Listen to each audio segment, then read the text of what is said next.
अस्सलाम वालेकुम एवरीवन, मैं हूं आपका अपना होस्ट और दोस्त अबू बकर आरिफ और आप देख रहे हैं एबी ऑफिशियल।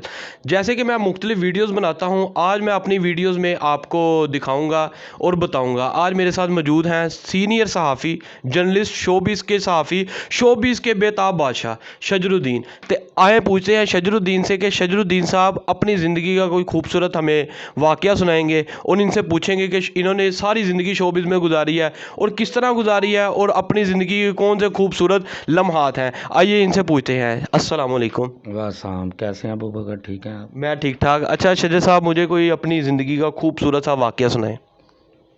शोबिज़ के हवाले से तो बड़े बड़े खूबसूरत वाक़ये हैं।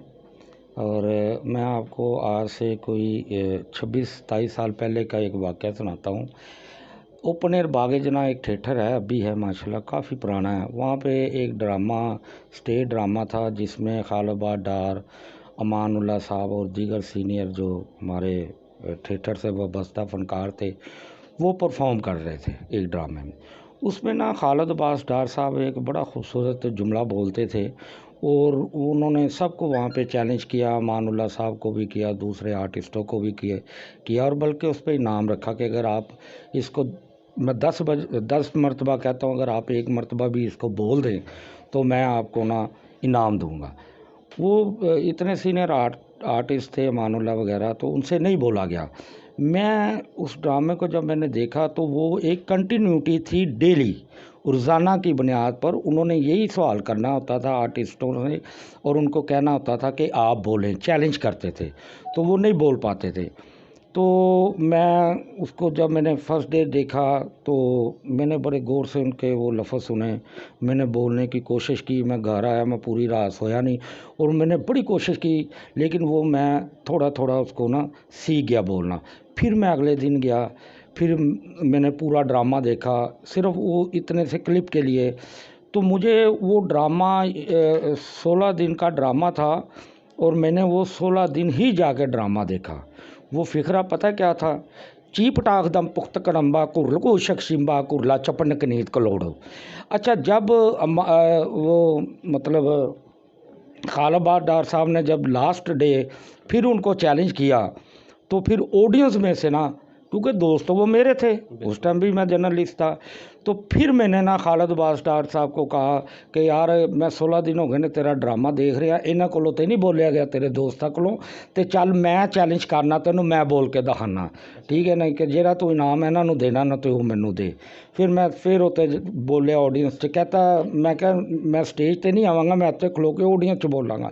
मैं क्या खालिद डार साहब बोलो तुसी है। उन्होंने बोलिया, फिर मैं नाल ही कहता चीप टाक दम पुख्त कड़म्बा कुरल को शख्सिम्बा कुरला चपन कनीत कलोड़। ये एक खूबसूरत वाक़या था। शजर साहब, ये बोलने पे आपको कितना इनाम मिला?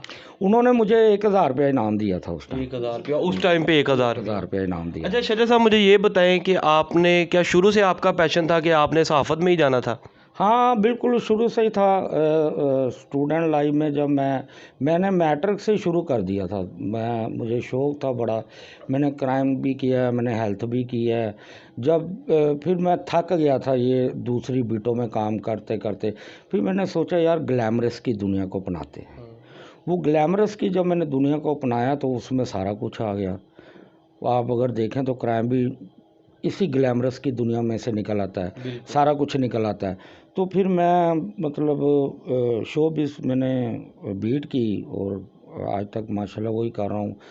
जितनी स्टार्स हैं आपकी, रीमा को ले लें, सैमा को ले लें, नीली को ले लें, अगर उससे हम पीछे जाएं, अंजुमन बेगम हैं, फ़िरदौस आपा फ़ौत हो गई हैं। मतलब ये सारे जो जितने आर्टिस्ट हैं ये मुझे जानते हैं और बाय नेम जानते हैं और अल्लाह का शुक्र है कि आज तक अपने। अच्छा शजर साहब, आप शुरू से शोबिज़ करते रहे हैं, तो कौन सी आपको कोई अदाकार है जो आपको बहुत ज़्यादा पसंद है?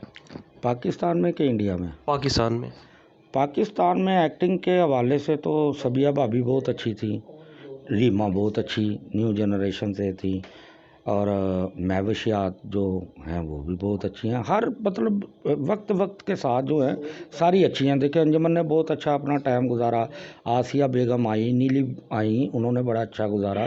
फिर उनके बाद खेप आई है रीमा वगैरह की, मदिया शाह होगी, इन्होंने भी बहुत अच्छा काम किया।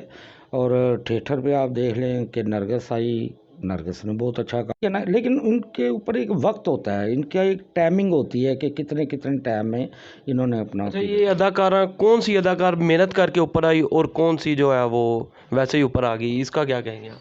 ये मैं समझता हूँ इनकी जो फैमिलीज़ होती है ना, ख़ास तौर पे इनकी माएँ जो होती हैं, उनकी बड़ी मेहनत होती है। उनकी स्ट्रगल होती है कि अगर बेटी ने कदम रख दिया है तो फिर मैं क्यों ना इसको इसके मतलब इसकी ख्वाहिश पूरी करने के लिए इसको इसके साथ साथ चलूँ। लेकिन अब देखें, अब जैसे निरमा थी, नरगिस थी, रीमा थी, ठीक है, रेशम उनकी बहन शमीम थी, मतलब इनकी माँ और इनकी बहनों ने इनको साथ लेके आर्टिस्ट बनाया है। अगर इनकी फैमिली की सपोर्ट ना होती तो ये आर्टिस्ट ना बनती।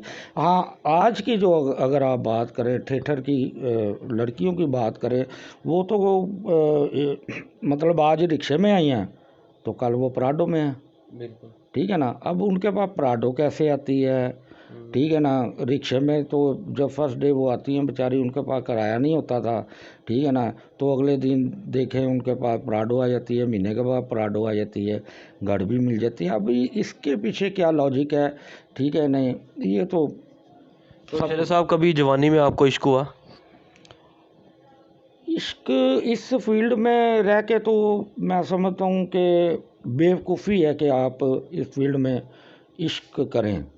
और मैंने कभी नहीं इश्क किया और ना मुझे कभी ज़रूरत, अपने काम से काम रखा, रिपोर्टिंग की बस, ठीक है नहीं। और अल्लाह के फजल करम से आज तक रिपोर्टिंग कर रहे हैं। और नहीं इश्क, अब आप देख लें इश्क जो करते हैं उनका क्या बुरा हाल होता है, बेचारे घरों से भी चले जाते हैं, फिर सिगरेटों के लिए पैसे भी मांग रहे होते हैं। अरबपति ही होते हैं लोग कि लूट के खा जाती हैं ये दीवानी औरतें, बस यही। बहुत शुक्रिया जी, आपने शेर साहब की बात सुनी। उन्होंने कहा कि इस फील्ड में रह के इश्क करना तो बहुत बड़ी बेवकूफ़ी है। तो इसी के साथ अपने होस्ट अबू बकर आरिफ को दीजिए इजाज़त। इंशाल्लाह अगली वीडियो आपको इससे भी मज़ेदार किस्म की आपको अगली वीडियो मिलेगी।